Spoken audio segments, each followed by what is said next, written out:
अध्याय 1। Rich dad poor dad. मेरे दो डैडी थे, एक अमीर और दूसरे गरीब। एक बहुत पढ़े लिखे थे और समझदार थे। वे पीएचडी थे और उन्होंने अपने 4 साल के अंडर ग्रेजुएट कार्य को 2 साल से भी कम समय में कर लिया था।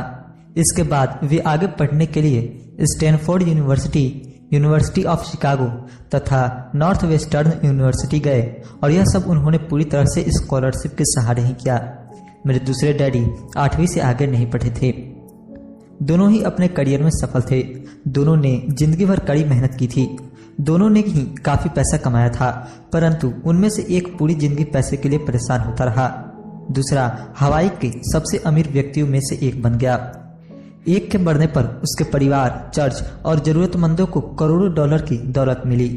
दूसरा अपने पीछे कर्ज छोड़कर मरा। मेरे दोनों डैडी इरादे के पक्के, चमत्कारी और प्रभावशाली थे।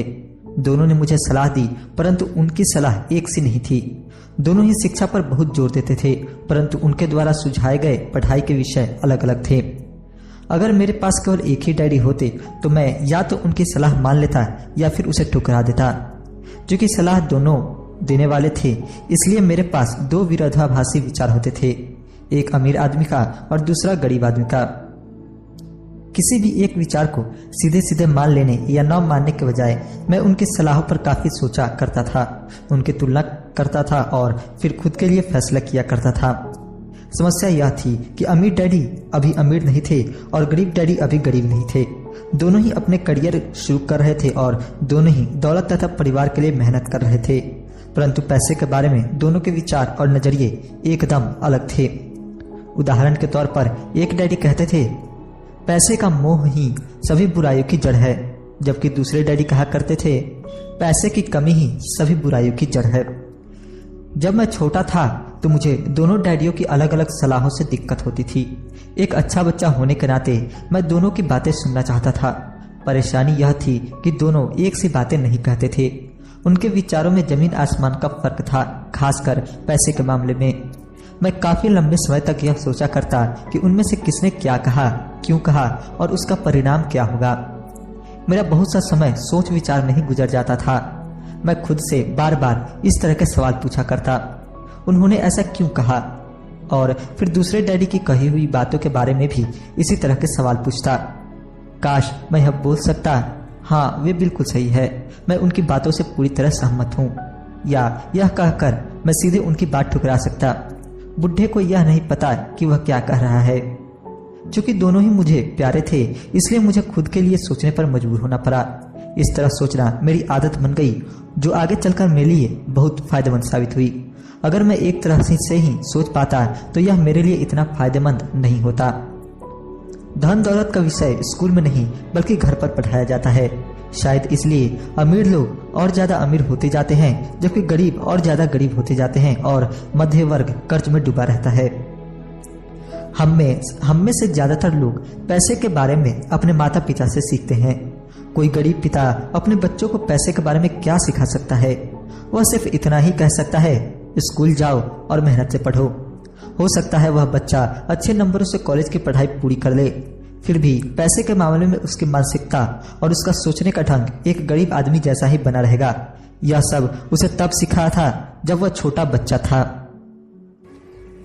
धन का विषय स्कूलों में नहीं पढ़ाया जाता। स्कूल में शैक्षणिक और व्यावसायिक निपुणताओं पर जोर दिया जाता है, न कि धन संबंधी निपुणता पर। इससे यह साफ हो जाता है कि जिन स्मार्ट बैंकर्स, डॉक्टर्स और अकाउंटेंट्स के स्कूल में अच्छे नंबर आते हैं, वे जिंदगी भर पैसे के लिए संघर्ष क्यों करते हैं।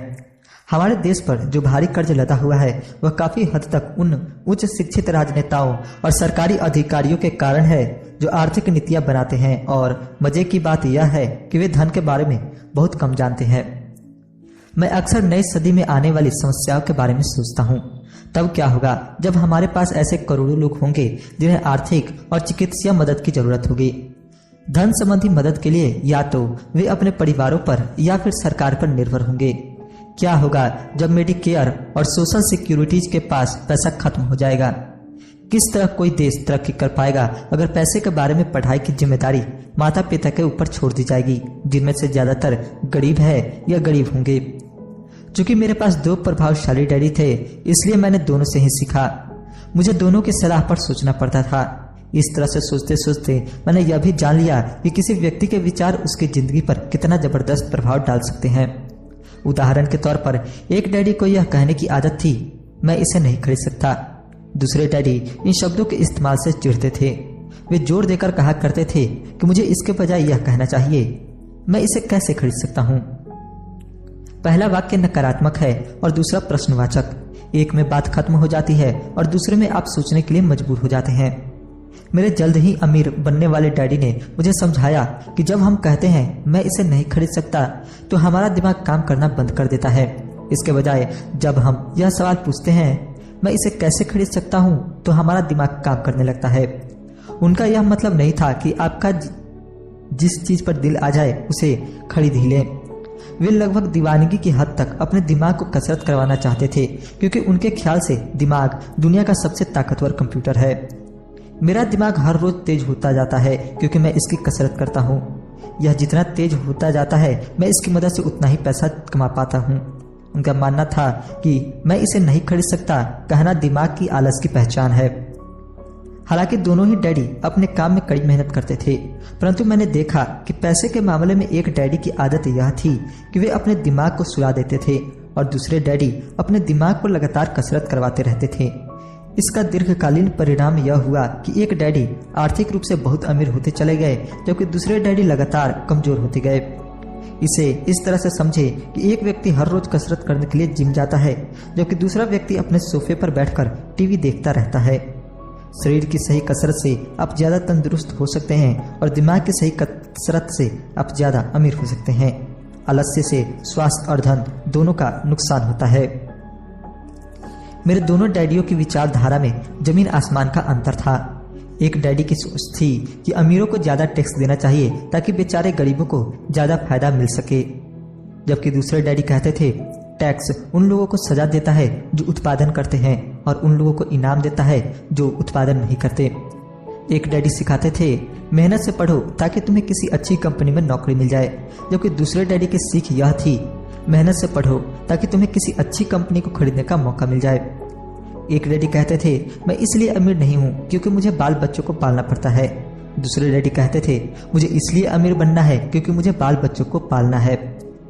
एक डैडी डिनर के टेबल पर पैसे और बिजनेस के बारे में बात करने के लिए हमेशा प्रोत्साहित करते थे।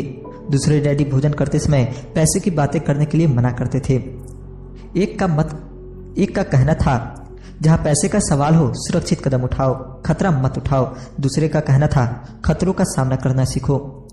एक का मानना था हमारा घर ही हमारा सबसे बड़ा निवेश और हमारी सबसे बड़ी संपत्ति है। दूसरे का मानना था मेरा घर मेरा दायित्व है और अगर आपका घर आपकी नज़र में आपका सबसे बड़ा निवेश है तो आप गलत हैं। दोनों ही डैडी अपने बिल समय पर चुकाते थे, परंतु उनमें से एक सबसे पहले अपने बिल चुकाता था जबकि दूसरा सबसे आखिर में। एक डैडी का यह मानना था कि कंपनी या सरकार को आपका ध्यान रखना चाहिए और आपकी जरूरतों को पूरा करना चाहिए। वे हमेशा तनख्वाह में बढ़ोतरी, रिटायरमेंट योजनाओं, मेडिकल लाभ, बीमारी की छुट्टी, छुट्टियों के दिन और बाकी सुविधाओं के बारे में चिंतित रहते थे। वे अपने दो चाचाओं से बहुत प्रभावित थे जो सेना में चले गए थे और 20 साल के सक्रिय जीवन के बाद उन्होंने अपने रिटायरमेंट और जीवन भर के आराम का इंतजाम कर लिया था। वे मेडिकल लाभ के विचार को पसंद करते थे और सेना द्वारा अपने रिटायर्ड कर्मचारियों को दी जा रही सुविधाओं की भी तारीफ करते थे। उन्हें विश्वविद्यालय का टेन्योर सिस्टम भी काफी पसंद था। कई बार नौकरी से आजीवन मिल रही सुरक्षा और नौकरी के लाभ नौकरी से ज्यादा महत्वपूर्ण हो जाते हैं। वे अक्सर यह कहते थे मैंने सरकार के लिए बहुत मेहनत से काम किया है और इसलिए बदले में मुझे ये लाभ मिलने चाहिए। दूसरे डैडी पूरी तरह से आर्थिक स्वावलंबन में विश्वास करते थे। वे सुविधा भोगी मानसिकता के विरोधी थे। वे यह मानते थे कि इस तरह की मानसिकता लोगों को कमजोर और आर्थिक रूप से जरूरतमंद बनाती है। उनका दृढ़ विश्वास था कि आदमी को आर्थिक रूप से सक्षम होना चाहिए।